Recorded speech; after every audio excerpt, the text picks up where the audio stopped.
Hello my dear friends, मैं गौहर अब्बास आपकी खिदमत में हाजिर हूँ। आज हम यहाँ बात करने वाले हैं एजुकेशन में कैरियर।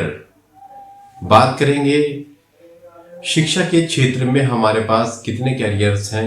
उसमें आज हम एक टॉपिक से एक उन्वान लेंगे जिसमें हम अपने रोजगार के अवसर तलाश करेंगे। एक स्वामी विवेकानंद या दीगर लोगों ने जो है ये बताया है कि शिक्षा एक ऐसा क्षेत्र है कि जिसमें कोई भी व्यक्ति बहुत ज़्यादा अग्रसर होकर प्रयासरत रहते हुए कार्य करे तो वो सफलता की कुंजियां प्राप्त करता है। इसी तरह एक हदीस है रसूल मोहम्मद मुस्तफ़ा सल्लल्लाहु अलैहि वसल्लम की। उन्होंने भी ये बताया है कि हमें शिक्षा ग्रहण करनी चाहिए, चाहे हमको चीन जाना पड़े या कहीं दीगर देशों में जाना पड़े। इससे ज़्यादा जो है साफ वजाहत हो जाती है कि एजुकेशन का कितना ज़्यादा महत्व है। आइए मेरे दोस्तों, आज हम यहाँ बात कर रहे हैं एक ऐसा क्षेत्र जो बहुत ज़्यादा आपको रोजगार के सुनहरे अवसर प्रदान करता है।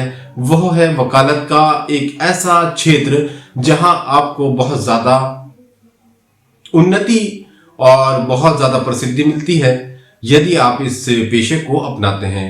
सबसे पहले हम बात करते हैं कि वकालत के लिए सबसे अहम ये ज़रूरी है जानना कि ये वकालत का जो क्षेत्र है वो किस बात पर डिपेंड करता है कि उसमें किस तरह के स्टूडेंट्स आते हैं और किस तरह से जो है युवा वर्ग जो है अपना कैरियर जो है स्थापित कर सकते हैं। 12th पास जितने भी स्टूडेंट्स हैं वो मेरी वीडियो को देख रहे हैं, वो ज़रूर इस को देखिएगा ताकि उनके लिए एक बेहतर गाइडेंस उनको प्राप्त हो सके और वो अपने कैरियर को जो है बिल्ड कर सके, अपने कैरियर को बना सकें। मेरे दोस्तों, जो भी 12th पास या उससे पहले उसने अगर अपना ये टारगेट बनाया है, अपना एम बनाया है कि वो वकालत का क्षेत्र अपनाएगा, तो उसमें ज़रूरी और अहम बातें क्या होनी चाहिए। एक बात उसमें जो मौजूद होना चाहिए वो सबसे पहले उसमें प्लीडिंग आनी चाहिए कि वो एक अच्छा प्लीडर हो, वो एक बोलने वाला अच्छा हो, ऑरेटर अच्छा हो। यदि अगर आप अच्छे वक्ता हैं तो आप ज़रूर एक बेहतरीन अधिवक्ता बन सकेंगे और आपका कैरियर बहुत अच्छा हो सकेगा। दूसरी आपके अंदर खूबी होनी चाहिए कि आपके पास आपकी ड्राफ्टिंग बहुत अच्छी होनी चाहिए, यानी कि आपको लेख लिखने बहुत अच्छे आने चाहिए, आपके पास राइटिंग स्किल्स होनी चाहिए। तो ये कैरियर्स जो है आपके लिए एक बेहतर अपॉर्चुनिटीज लेकर आएगा और यकीन जानिए आप इस क्षेत्र में उन्नति जरूर प्राप्त करेंगे, ऐसा मेरा मानना है। और यहाँ मैं अब आपको बताता हूँ कि जो लोग 12th पास हैं और इसके दीगर भी आज तो क्योंकि कॉर्पोरेट क्षेत्र है तो वेरियस अपॉर्चुनिटीज हैं, तो ये ज़रूरी नहीं है कि आपके पास इन खूबियों का भी होना ज़रूरी है। आप टैक्सेशन के क्षेत्र में चले जाइएगा, आप जीएसटी के क्षेत्र में भी बहुत सारी अपॉर्चुनिटीज़ हैं, अलग अलग कॉर्पोरेट क्षेत्र में आपके पास अपॉर्चुनिटीज़ है, तो दीगर क्षेत्र में भी आज आपके पास इस तरह की अपॉर्चुनिटीज हैं कि आप अपने वकालत में भी हैं और जो है अपना व्यवसाय भी जो है कर सकते हैं। आइए अब मैं आपको बात करता हूं 12th पास अगर किसी ने किया है तो उसको चाहत है कि वो जो है एक वकील बने, एक एडवोकेट बने, तो उसके लिए क्या जरूरी बातें होनी चाहिए। सबसे पहले जरूरी बात होती है कि वो अपना एक 5 years कोर्स आता है जो हम 12th के बाद जो है स्टूडेंट्स करते हैं, वो होता है 5 years इंटीग्रेटेड कोर्स BLLB, जिसको करने के बाद आपको एक वकालत की डिग्री जो है प्राप्त होती है। तो ये 5 साल का एक कोर्स है जो आपको जो है करना पड़ता है वकालत के लिए। और एक कोर्स और होता है कि जो ग्रेजुएशन वाले लोग होते हैं कि जिन्होंने ग्रेजुएशन किया है और ग्रेजुएशन करने के बाद वो इस फील्ड में आना चाहते हैं, वकालत के पेशे में आना चाहते हैं, उनके लिए अपॉर्चुनिटीज है कि वो 3 years LLB का कोर्स कर सकते हैं। उसके बाद जो है वेरियस LLM LLD ये सब जो है आपको जो है मिलेगा।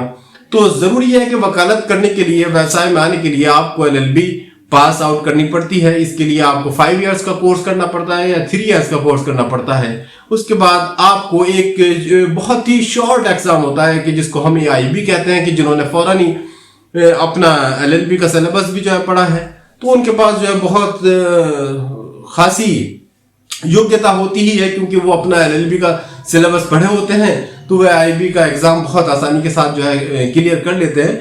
AIB का एग्जाम क्लियर करने के बाद आपको एक सर्टिफिकेट प्राप्त होता है जिस को प्राप्त करने के बाद आप सर्टिफाइड होते हैं वकालत करने के लिए। और बहुत ज़रूरी ये होता है कि आप अपने सीनियर्स से जो है कि टच में रहें। शुरुआती दौर में धीरे धीरे आप अपना कैरियर बिल्ड करने के लिए जो है सक्षम हो जाते हैं, तो आप अपने कैरियर को बिल्ड कर पाते हैं। ये आपका, इसके बाद आप अपनी जितनी भी जरूरी बातें मैंने आपको बताई हैं, इसके बाद अपनी लाइन चुन सकते हैं कि आपको टैक्सेशन में जाना है, या आपको क्रिमिनोलॉजी में जाना है, या आपको कॉर्पोरेट क्षेत्र में जाना है, या आपको लेबर लॉ में जाना है। बहुत सारी जो है आपके पास अपॉर्चुनिटीज होती हैं। या आपको सिविल केसेस में जो है आपको दिलचस्पी है, तो आप सिविल केसेस को जो है ले सकते हैं, आप उनको उसको जो है आप टैकल कर सकते हैं। तो ये सब तौर तरीके जो है आपके पास होते हैं, और इन सब के बाद जो है आप एक बेहतर वकील बन जाते हैं। आपके पास एक लाइन होती है, या तो आप क्रिमिनोलॉजी में जो है वकालत करना चाहते हैं तो आप क्रिमिनोलॉजी में जो है चले जाइएगा। इसके बाद जो है अगर आपको क्रिमिनोलॉजी के बाद आपको टैक्सेशन में कार्य करना चाहते हैं तो आप टैक्सेशन में जो है कार्य कर सकते हैं।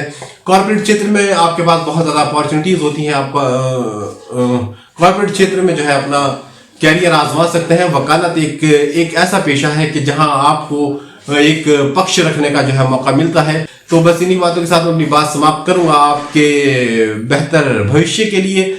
यदि आपको इस बाबत कोई और ज़्यादा जानकारी चाहिए तो वो मुझे कमेंट बॉक्स में कमेंट कर सकते हैं, और वो मुझसे जो है राब्ता कर सकते हैं।